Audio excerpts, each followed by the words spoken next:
जय हिंद। आज का हमारा टॉपिक है फीमेल रिप्रोडक्टिव सिस्टम यानी मादा जनन अंग। आइए सबसे पहले उसका स्ट्रक्चर देखते हैं। सबसे पहले आप देख रहे होंगे यहाँ कुछ गोल टाइप पे एक ग्रीन कलर का है, इस साइड भी है, यानी ये दोनों जो है सेम चीज यानी ओवरी है। ये जो है ओवरी, ओवरी जो होता है वो किडनी के ही समीप होता है। ओवरी का मतलब होता है अंडाशय।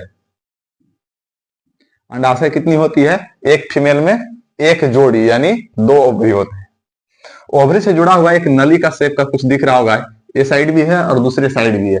इसे जो है फेलोपियन ट्यूब कहा जाता है। क्या बोला जाता है? Fallopian tube.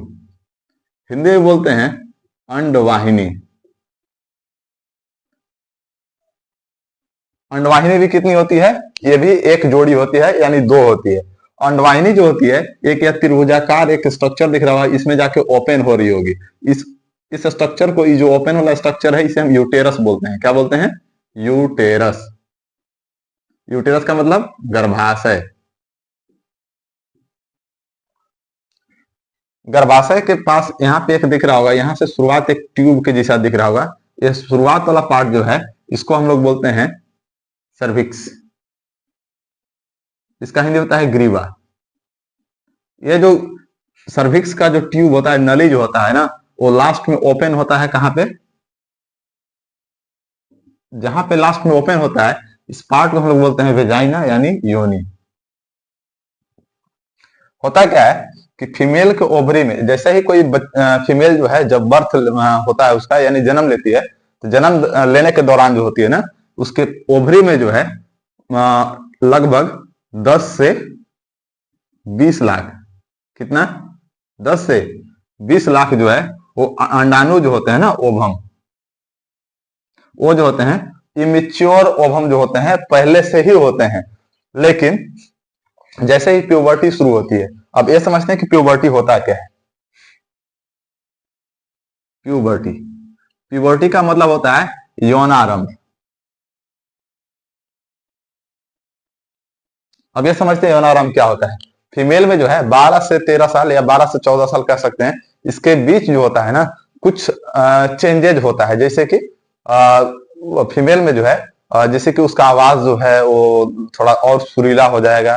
साथ ही साथ उसमें जो है मेमोरी ग्लैंड जो होता है डेवलप होने लगेगा। दूध ग्रंथि जो है उसका उसमें विकास होने लगेगा।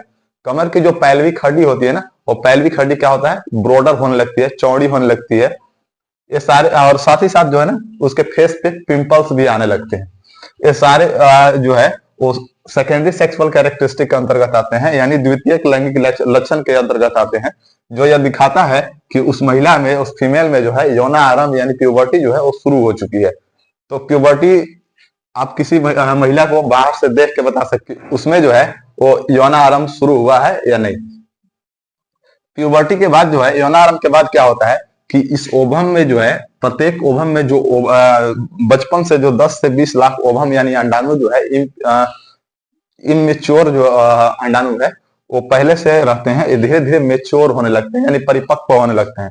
परिपक्व होने के बाद क्या होता है कि प्रत्येक हर एक मंथ में जो है ना, ये इस मंथ में इस ओवरी, तो अगले मंथ में इस ओवरी, क्या होता है कि ये ओवम को जो है वो मेच्योर करने लगता है, मतलब परिपक्व करने लगता है।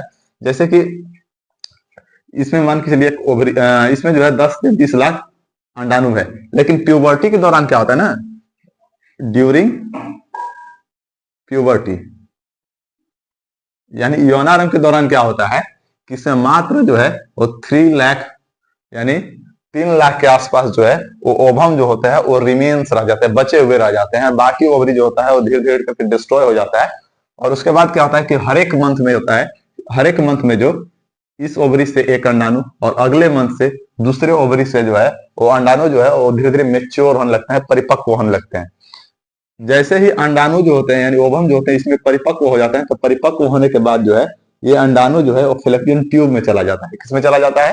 फेलोपियन ट्यूब में यानी अंडवाहिनी में। अंडवाहिनी में जाने के बाद क्या होता है कि ये जो होता है, जैसे कि अंडवाहिनी में चला गया और जाने के बाद क्या होता है कि अगर ये जो फीमेल है अपने मेल पार्टनर के साथ अगर सेक्सुअल संबंध बनाती है, तो उस दौरान क्या होता है कि स्पर्म जो होता है ना, वेजाइना के रास्ते होते, सर्विक्स से होते हुए वो जो है यूटेरस में पहुंचती है। और यूटेरस के बाद जो स्पर्म के जो सेल्स होते हैं ना, वो जो है वो चारों तरफ जो है मूवमेंट करने लगता है। मूवमेंट के दौरान क्या होता है कि कुछ स्पर्म जो होते हैं वो इस डायरेक्शन में, कुछ इसकी दीवार में, और कुछ इस साइड में, या कुछ इधर ही जो है वो गति करते हैं। गति करने के दौरान क्या होता है कि अगर कुछ सही रास्ते पे चली जाए तो ये क्या होता है कि फेलोपियन ट्यूब से होते होते कहाँ पहुंच जाती है, अंडवाहिनी में, जहां ओवम होता है।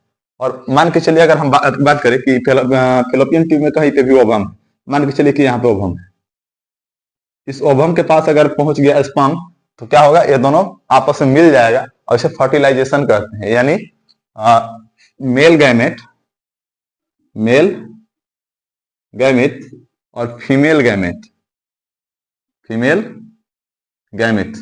मेल गैमेट किसको कहते हैं, स्पर्म को, और फीमेल गैमेट किसको कहते हैं, ओवम को। ये दोनों जब आपस में मिलते हैं तो इस प्रोसेस को हम लोग जो है फर्टिलाइजेशन के नाम से जानते हैं, निषेचन के नाम से जानते हैं।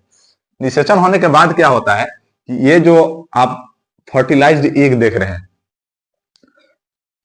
ये फर्टिलाइज्ड एग जो है निषेचन के उपरांत जो है ना, ये जाइगोट का फॉर्मेशन करते हैं। जाइगोट का मतलब क्या होता है, युग्मनज। नाम थोड़ा याद रखेंगे ध्यान से, क्योंकि यहाँ पे जो है ये गैमेट का मतलब युग्मक होता है और जाइगोट का मतलब युग्मनज होता है। अब ये जो युग्मनज है वो क्या होता है कि धीरे धीरे आ जाता है, ये बॉल के शेप का हो जाता है, और बॉल के शेप होने के बाद जो होता है वो आ जाता है कहाँ, यूटेरस में। और यूटेरस की दीवार जो होती है ना, वो हर मंथ जब जब ओवम जो होता है मेच्योर होता है, उस दौरान क्या होता है कि यूटेरस की जो दीवार होती है वो स्पंजी हो जाती है, चिपचिपा टाइप पे हो जाती है। जो कि क्या होता है कि ये जो जाइगोट आएगा तो यूटेरस के वॉल के साथ जो है ना संलग्न हो जाएगा, एक साथ लग जाएगा। तो ये जो संलग्न होने की प्रोसेस जो होता है ना, यानी ये जो जाइगोट है, मतलब ऐसा कर सकते हैं कि when zygote connected to wall of uterus, यानी जब जो होता है ये जाइगोट जो होता है यूटेरस के वॉल के साथ जुड़ जाता है, संलग्न हो जाता है, तो इस प्रोसेस को जो है हम लोग इम्प्लांटेशन के नाम से जानते हैं, इज नोन एज इम्प्लांटेशन, मतलब रोपण। इस प्रक्रिया को जो है हम रोपण कहते हैं।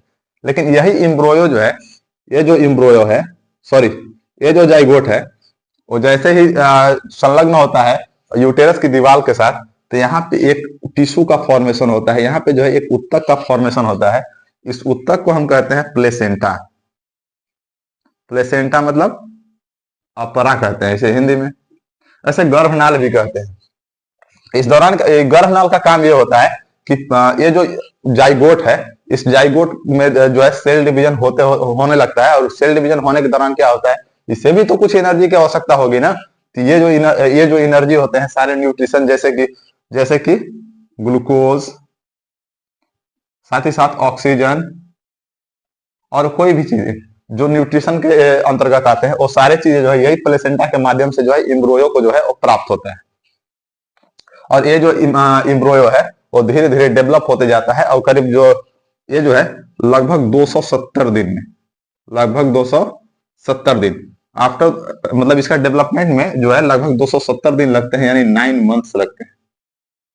9 महीने के बाद जब ये डेवलप हो जाता है, तब जो है ये बेबी जो होता है ना, वो प्रिपेयर हो जाता है, तैयार हो जाता है यूटेरस से बाहर आने के लिए। तब उस दौरान क्या होता है कि फीमेल में जो है ना, जैसे कि ओवम जो है, ओवम जिस प्रकार से मेच्योर हो रहा होता है, ठीक उसी प्रकार से ओवरी जो है ना, ओवरी एक ग्लैंड का भी काम करता है।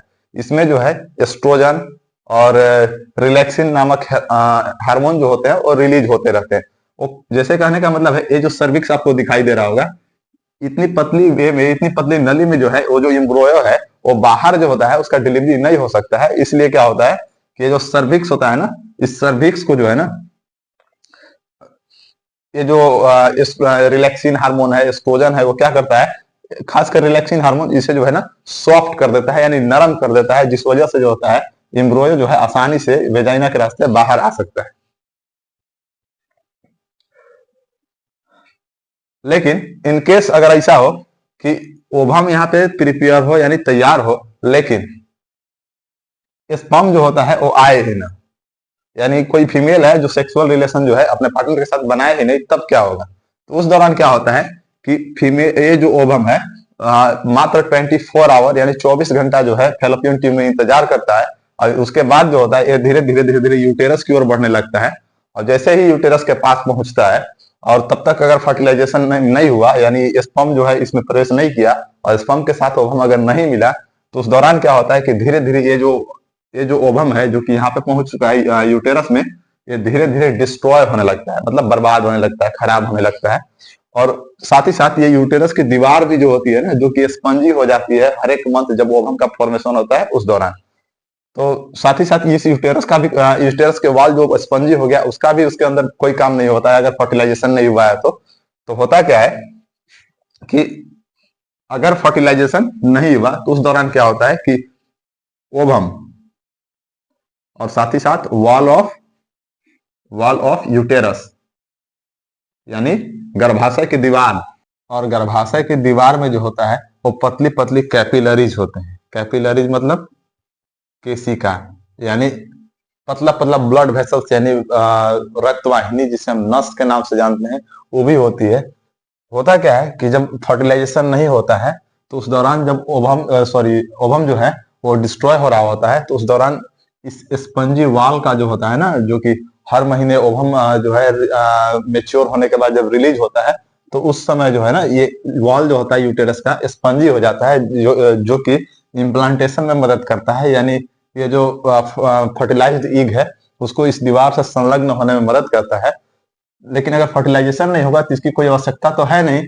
तो होता क्या है कि ये जो ईग है जो कि फर्टिलाइजेशन नहीं हुआ है, और साथ ही साथ ये जो यूटेरस की वॉल है यानी दीवार, और दीवार के साथ इस दीवार में जो लगे हुए ब्लड वेसल्स है, पतली पतली कैपिलरीज है, और साथ ही साथ डिस्ट्रॉय मतलब खराब होता हुआ ओवम, ये तीनों जो होता है ना, ये तीनों जो होता है वो सर्विक्स से होते हुए ये वेजाइना के रास्ते बाहर निकल जाता है।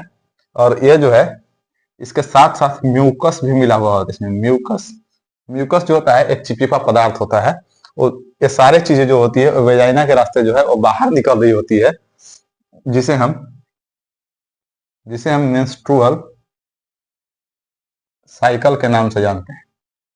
इसे हिंदी में जो है वो ऋतुस्राव कहते हैं। ये जो ऋतुस्राव है वो हर एक 28 दिन पर यानी एवरी 28 डेज रिपीटेड, यानी ये हर एक 28 दिन के बाद जो है ना ये रिपीटेड होता है ये प्रोसेस। यानी जैसे कि हर महीने जिस प्रकार से ओवम जो है वो मेच्योर होते जाता है, उसी प्रकार से जैसे कि मेच्योर होने के बाद अगर फर्टिलाइजेशन नहीं हुआ तो हर मंथ जो है 28 डेज के बाद, आफ्टर 28 डेज ये ओवम जो होता है वो रिलीज होते रहता है। साथ ही साथ ओवम जो डिस्ट्रॉय होने वाला जो ओवम होता है वो यूटेरस की दीवार और साथ साथ उसके लगा हुआ कैपिलरीज और म्यूकस, ये सारी चीजों को जो है वेजाइना के रास्ते बाहर निकलना क्या कहलाता है? ऋतुस्राव यानी मेंस्ट्रुअल साइकिल कहलाता है। मेंस्ट्रुअल साइकिल यानी ऋतुस्राव। ये जो होता है एवरी 28 डेज यानी प्रत्येक 28 डेज में जो है ना ये क्या होता है? रिपीटेड होता है, यानी हर 28 दिन के बाद जो है ये चीजें जो होती है वो होती रहती है। और साथ ही साथ जैसे कि फर्स्ट मेंस्ट्रुअल साइकिल जो होता है, फर्स्ट मेंस्ट्रुअल साइकिल, इस फर्स्ट मेंस्ट्रुअल साइकिल को जो है वो मेनार्के कहा जाता है, मतलब रजोधर्म कहा जाता है। यानी प्यूबर्टी के दौरान जो होता है ना सबसे फर्स्ट बार जो मेंस्ट्रुअल साइकिल होता है उसे क्या कहते हैं? मेनार्के यानी रजोधर्म कहते हैं। अब होता क्या है कि आफ्टर 25 to 50 ईयर, यानी महिलाओं के जब उम्र जो होता है 45 से 50 साल के करीब जब होने लगता है तो उस दौरान होता क्या है कि इस ओवम में जो है ना इस ओवरी में जो है ओवम की संख्या जो है कम होते जाती है। हर मेंस्ट्रुअल साइकिल के बाद जो है एक ओवम जो है वो क्या होता है? डिस्ट्रॉय होता जाता है। एक जैसे इस मंथ जो है ये ओवरी फंक्शन कर रहा है, अगले महीने जो है ये ओवरी फंक्शन करेगा। तो होता क्या है कि जब इसमें ओवरी जो होता है धीरे धीरे जो है जिसे ओवरी तो इसमें कुछ बचा हुआ रह जाता है, 1000 के आसपास जो है वो बचा हुआ रह जाता है। लेकिन होता क्या है कि जो फीमेल है उसके एज को देखते हुए, उसके जो है हेल्थ को देखते हुए धीरे धीरे क्या होता है कि मेंस्ट्रुअल साइकिल जो है ना स्टॉप हो जाता है। यानी after 25 to 50 days menstrual cycle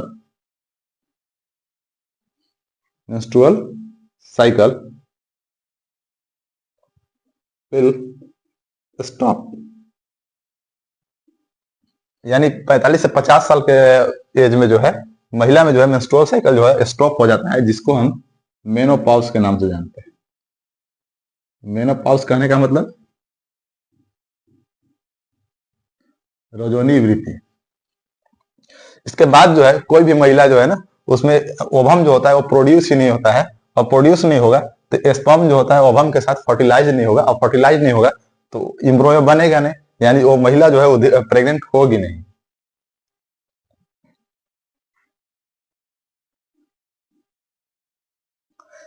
pregnancy के लिए बेस्ट समय क्या माना जाता है? प्रेगनेंसी के लिए जो बेस्ट समय है, सबसे बेहतरीन समय जो है वो है क्या कि मेंस्ट्रुअल साइकिल जो होता है हर एक 28 डेज पर रिपीटेड होता है। यानी कहने का मतलब है कि इसका बीच का जो दिन है, जैसे कि इसमें जो है टोटल 4 वीक आते हैं। कितने वीक हो जाते हैं? 4 वीक।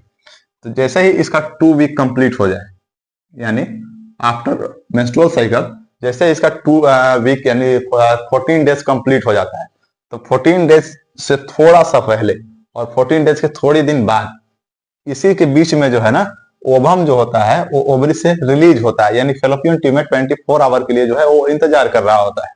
यानी अगर किसी महिला के जो है वो मेंस्ट्रुअल साइकिल जो है वो जो है मतलब 28 डेज पर रिपीटेड होता ही है, तो 14 डेज से पहले यानी 13 और 14 डेज के बाद यानी 15, ये 3 डेज जो है ना वो बहुत ही इंपॉर्टेंट है प्रेगनेंसी के लिए। अगर इन तीनों डेज में जो है वो अपने जो फीमेल जो है वो मेल पार्टनर के साथ अपना सेक्सुअल रिलेशन बनाती है, तो होता है क्या है कि उस महिला के प्रेगनेंसी होने का संभावना जो है ना बहुत अधिक है। यानी 13, 14 और 15 डेज के बीच में जो है अगर ऐसा कर सकते हैं कि 13, 14, 15 डेज के तीनों में अगर जो है वो सेक्सुअल रिलेशन बनाया जाए तो उस महिला को प्रेग्नेंस होने की संभावना जो है बहुत अधिक होती है। लेकिन इन केस किसी किसी में होता क्या है कि हर एक 20 डेज पर जो है ये रिपीट नहीं हो पाता है, कभी कभी ज्यादा कभी कम समय ले लेता है। इसमें होना क्या चाहिए कि प्रेगनेंसी के लिए जो है इसे जो है हर सेकेंड या थर्ड दिन जो है ना वो सेक्सुअल रिलेशन बनाना चाहिए अपने पार्टनर के साथ, जिस वजह से जो है ये महिला भी प्रेग्नेंट हो सकती है। एक छोटा सा टॉपिक और है बर्थ कंट्रोल। बर्थ कंट्रोल मतलब जनसंख्या नियंत्रण। इसके अलग अलग जो है बहुत से टाइप है, जैसे कि एक है नेचुरल मेथड। नेचुरल मेथड यानी प्राकृतिक विधि। दूसरा है बैरियर मेथड। बैरियर मेथड मतलब रोधिका विधि। तीसरा है केमिकल मेथड मतलब रासायनिक विधि। और फोर्थ नंबर है सर्जिकल मेथड यानी शल्य विधि।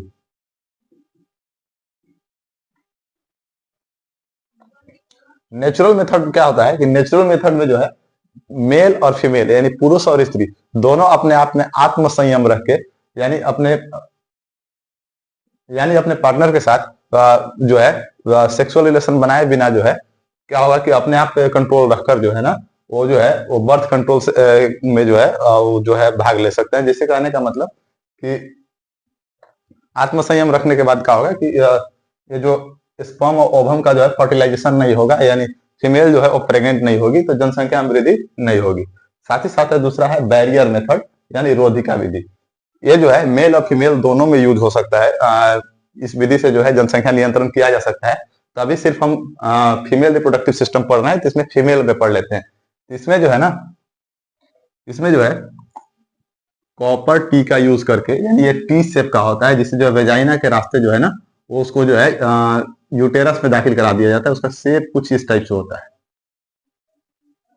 इस टाइप से। ये क्या करता है कि स्पर्म जब इधर से जाता है तो इसको जो है इसी जो टी शेप का जो बैरियर है ना, इसी के अंतर्गत रह जाता है। ये जो होता है ओवम से फर्टिलाइज नहीं होता है, जिस वजह से जो है निषेचन नहीं हो पाता है। और साथ ही साथ है तीसरा है केमिकल मेथड। केमिकल मेथड में जो है ना, एक होता है ओरल पिल्स और एक होता है वेजाइनल पिल्स। ओरल पिल्स को जो है ना, फीमेल जो होती है वो मुख के द्वारा जो है ग्रहण कर लेती है अंदर, और इससे क्या होता है कि ओवम जो होता है ना, ओवम जो है मेच्योर होता ही नहीं है। और ऐसा हो कहिए कि जब वो स्पर्म जब वेजाइना के रास्ते से प्रवेश करेगा तो फर्टिलाइज होगा ही नहीं ओवम से। और वेजाइनल पिल्स का मतलब क्या होता है कि ये जो है, ये पिल्स जो गोली है वो वेजाइना के रास्ते जो है इसे प्रवेश करा दिया जाता है, जिस वजह से जो होता है ओवम सॉरी स्पर्म जो होता है ना, उसके सारे जो स्पर्म सेल्स होते हैं, जो मतलब स्पर्म जो होते हैं वो डिस्ट्रॉय हो जाते हैं, यानी जो है ओवम के साथ फर्टिलाइज नहीं हो पाते हैं। और फोर्थ नंबर है वो सर्जिकल मेथड। सर्जिकल मेथड में क्या होता है कि जैसा कि आप जानते हैं कि ओवरी में ओवम बनता है। अगर ऐसा किया जाए कि इस ओवम को बाहर जाने ही नहीं दिया जाए, यानी फेलोपियन ट्यूब में ही रोक दिया जाए, तो इधर से स्पर्म जाएगा तो ओवम से मिल नहीं पाएगा। तो इसके लिए क्या करते हैं, ये जो आप देख रहे हैं फेलोपियन ट्यूब, इस फेलोपियन ट्यूब को कट करके यहीं पे जो है ना उसका सर्जरी कर दिया जाता है, जिस वजह से ओवम जो होता है ना वो बाहर रिलीज ही नहीं होता है। और इसके साथ भी यही कंडीशन होगा कि इसे जो है फेलोपियन ट्यूब के कट करके जो है वो सर्जरी कर दिया जाएगा, जिस वजह से जो है इधर से ओवम जो है बाहर निकलेगा ही नहीं, और इधर से स्पर्म जाएगा तो अंदर प्रवेश करेगा ही नहीं। तो होता क्या है कि ये फेलोपियन ट्यूब है, तो इसको हम लोग कहते हैं ट्यूबेक्टोमी। यानी फीमेल में अगर जो है ये मतलब सर्जिकल मेथड अप्लाई किया जाए तो इसको कहते हैं नलबंदी। ये सर्जिकल मेथड जो है वो मेल में भी अप्लाई किया जा सकता है, इसे हम पढ़ेंगे मेल रिप्रोडक्टिव सिस्टम में।